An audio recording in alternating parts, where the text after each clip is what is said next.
നമസ്കാരം. വാർത്താ നേരം ആരംഭിക്കുന്നു. ആദ്യം നോക്കാം പ്രധാന വാർത്തകൾ.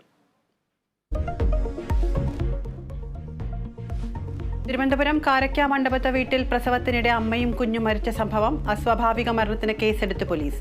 ഭർത്താവ് നയാസ് കസ്റ്റഡിയിൽ.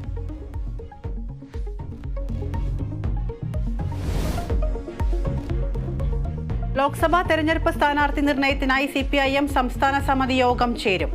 ജില്ലാ കമ്മിറ്റി നിർദ്ദേശങ്ങൾ ചർച്ചയാകും. ചാലക്കുടിയിലും എറണാകുളത്തും ആശയക്കുഴപ്പം. രാജ്യസഭാ സീറ്റിൽ ഒരു ചർച്ചയും നടക്കുന്നില്ലെന്ന് കെ മുരളീധരൻ.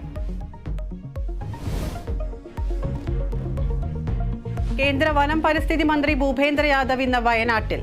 ആളെക്കൊല്ലി കാട്ടാന ബേലൂർ മഗ്നയെ പിടികൂടാനുള്ള ദൗത്യം 12ാം ദിനത്തിൽ. ആന കർണാടക വനമേഖലയിൽ തുടരുന്നു. വയനാട് ചുണ്ടേൽ ടൗണിൽ കാട്ടുപോത്തിറങ്ങി.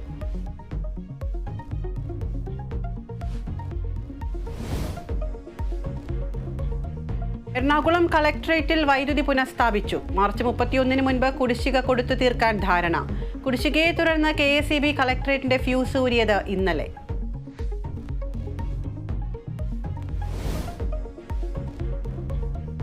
സുപ്രീം കോടതി മുതിർന്ന അഭിഭാഷകൻ ഫാലിയസ് നരിമാൻ അന്തരിച്ചു.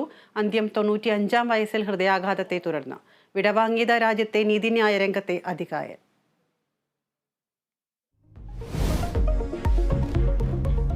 സന്തോഷ് ട്രോഫി ഫൈനൽ റൗണ്ടിന് ഇന്ന് തുടക്കം. കേരളം അസമിനെ നേരിടും. മത്സരം ഉച്ചയ്ക്ക് 2:30 അരുണാചൽ പ്രദേശിലെ ഇറ്റാനഗറിൽ.